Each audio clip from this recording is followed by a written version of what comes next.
Here's what we did yesterday, or last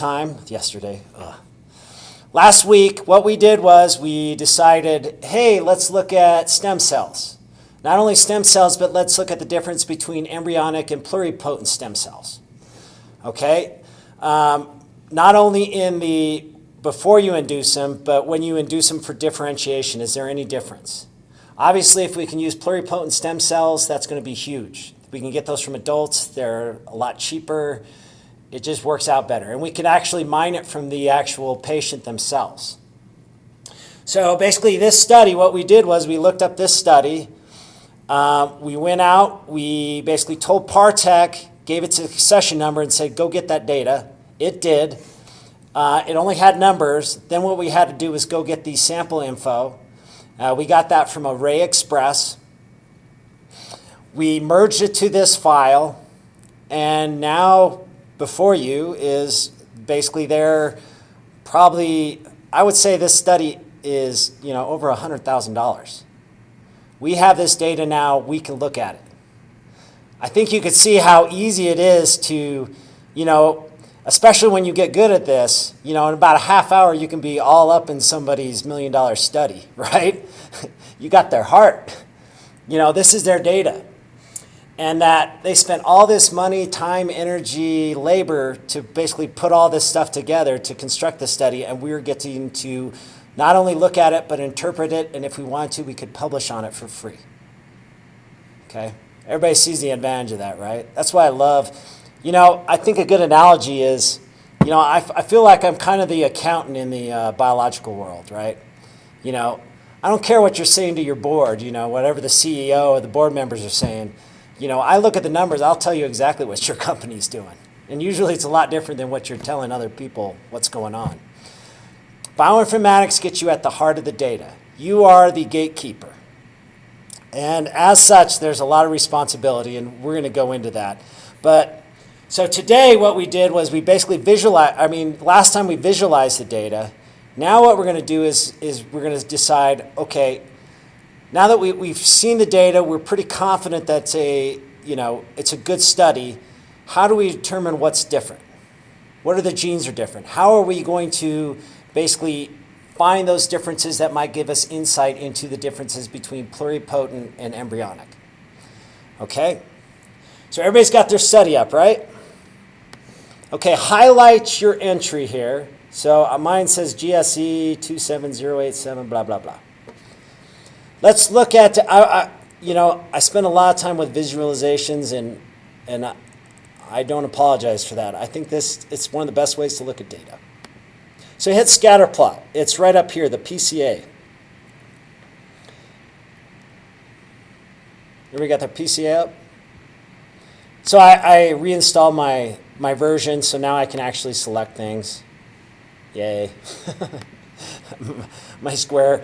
Usually when I present, I think the visual thing gets all messed up when I go from different projectors.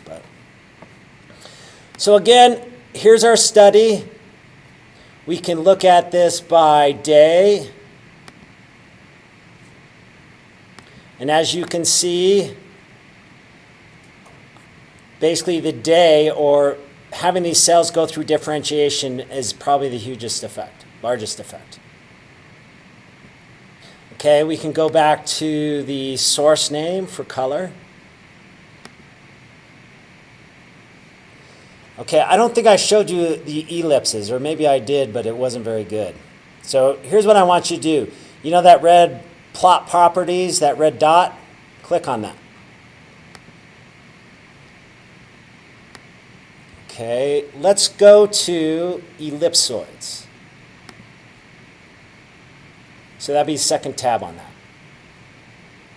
Okay, I'm going to say I want to add an ellipse. Okay, basically what this is going to do is put a kind of a cage around all the data from that, whatever I tell it, whatever categorical variable I tell it.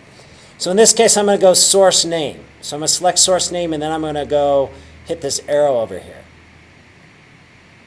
And it picks the colors automatically, but you can change those to anything you want. Okay, I'm going to hit OK.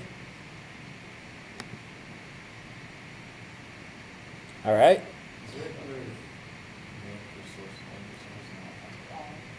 All, sorry. I think, yeah, I might not have changed it on mine. Yeah, it should be all. Now here's what I want to do is remember these different, so that we have 3 replicates per different cell line. So what I want to do is I want to connect those replicates from the same cell line.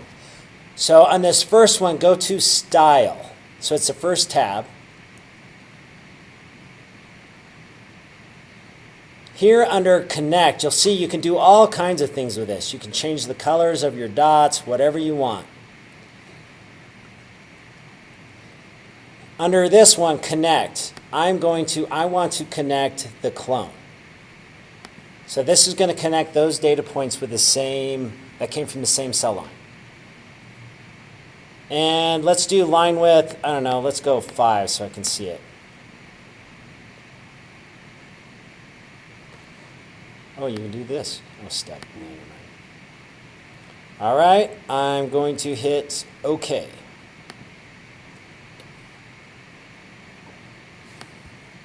I love this.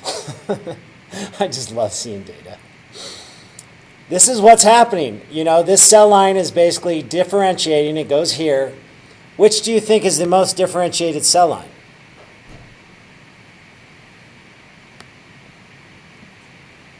You can just give me a color. Purple? No worries, man.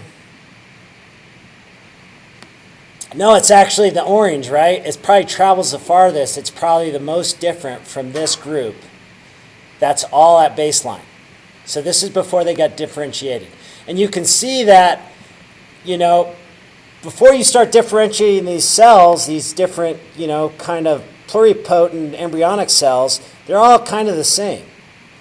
It's only when they start differentiating or turning into a different cell type is that you see this kind of difference here. This one obviously is a little more inconsistent. This one probably is most differentiated, but this is the one we really care about, and what we want to test is how different is this? This is the purple is our embryonic stem cells. How similar are these to this one? And so for the purpose of our statistics from now on, what I'm going to do is I'm not going to treat these as different clones. I'm just going to treat it, I'm going to group the ST5 and ST8, I believe, those clones together, and then test them against the ES cells. All right, you can close this window.